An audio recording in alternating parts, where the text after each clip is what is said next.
लातूरचे राजकारण हे काँग्रेसच्या निष्ठावान वारसाचं जिवंत उदाहरण आहे। लातूर हा मराठवाड्यातील काँग्रेसचा पारंपरिक बालेकिल्ला किल्ला आहे। विलासराव देशमुख यांच्यासारख्या नेत्यांनी या जिल्ह्याला शैक्षणिक आणि विकासाच्या नकाशावर आणलं। त्यांचे पुत्र अमित देशमुख आजही लातूरचे आमदार म्हणून पक्षाची धुरा सांभाळत आहेत।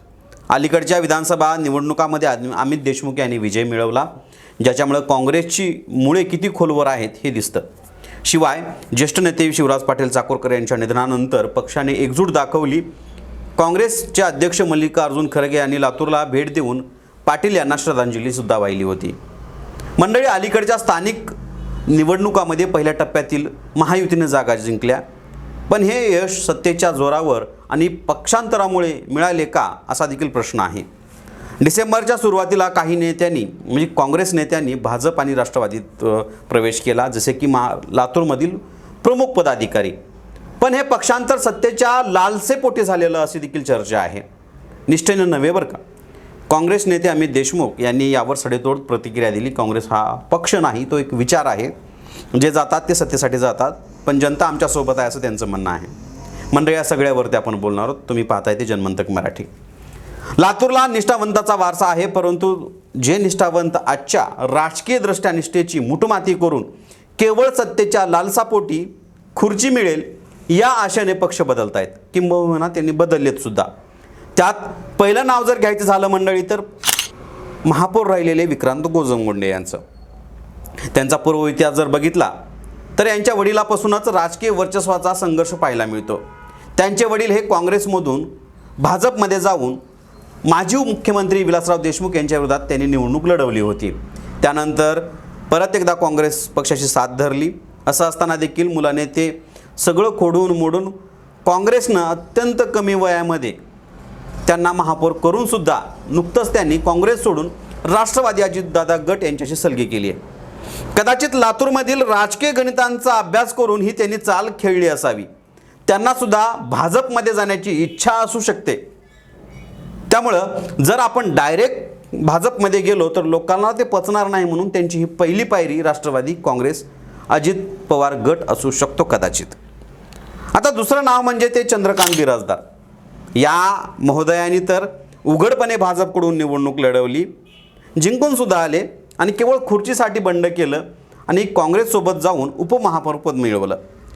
यांना आता सवय लागली आहे, म्हणूनच ते भाजप नाही, काँग्रेस नाही तर राष्ट्रवादी अजितदादा गट या पक्षात सामील झालेले आहेत। यांची सवय आता लातूरकरांच्या अंगवळणी पडली आहे, त्यामुळे यांना कुणी एवढं मनावर घेणार नाही।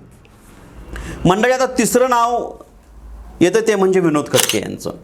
तसं पाहिलं तर सामाजिक संघटन चालवत हजारो लोकांच्या मनावर राज्य करणारं हे नाव ते देखील लातूरच्या राजकारणात घेतलं जात आहे।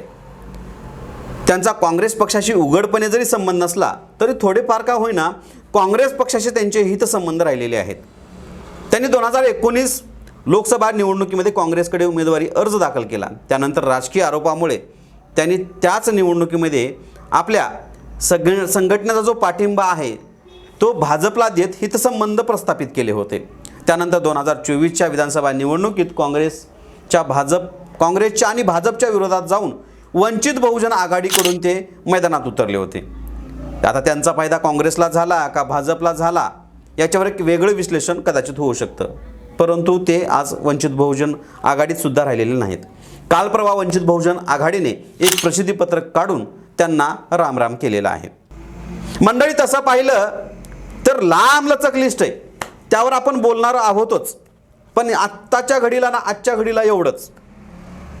या सगळ्यांचा जो आहे तो येणाऱ्या महापालिका निवडणुकीत काय परिणाम होईल, काँग्रेसचा बालेकिल्ला शाबूत राहील का, आपण ते पाहणार होतोच।